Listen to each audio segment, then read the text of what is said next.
Hey everyone, John G. Bear here with day 3 of my Ireland road trip. Started off in the morning by going to St. Patrick's Cathedral. Very beautiful with a lovely park right next to it. And I gotta say, they talk a lot about the bells of St. Mary's, but the bells of St. Patrick's were no slouch at all. They were absolutely beautiful.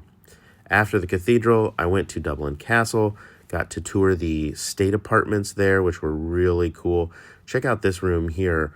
I don't know what the name of this couch thing is here, but whatever it is, we got to bring those back. That thing, it looks awesome.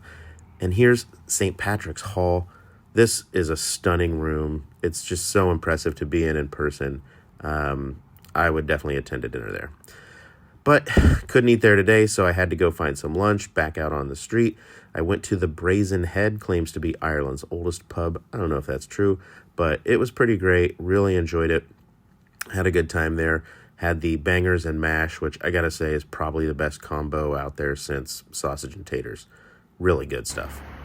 Hey everybody, quick pause here. Just wanted to say that I think as I'm going around Ireland this week, you're probably seeing in the background of my videos a lot of like Irish pubs, and you're probably seeing all these places and be like, what are those? What even is an Irish pub?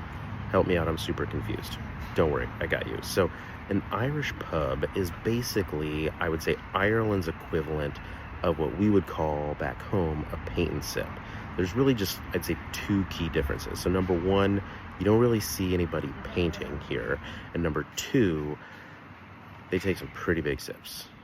I mean, like really big sips. You know what I mean? Like, them boys are sipping. They are sipping big time.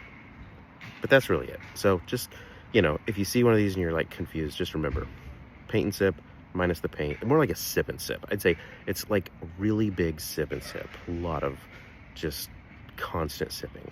And that's an Irish pub. Okay, back to the video. Hello friends.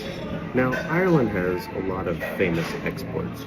Your cranberries, your coffee, your goodbyes.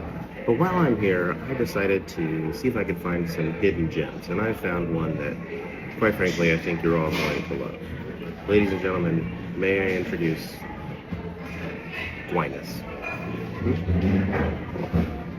Really? Well, thank you, Seamus. Just kidding, folks.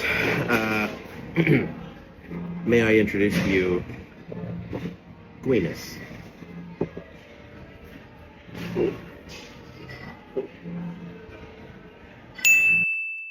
Well, you talk about the luck of the Irish.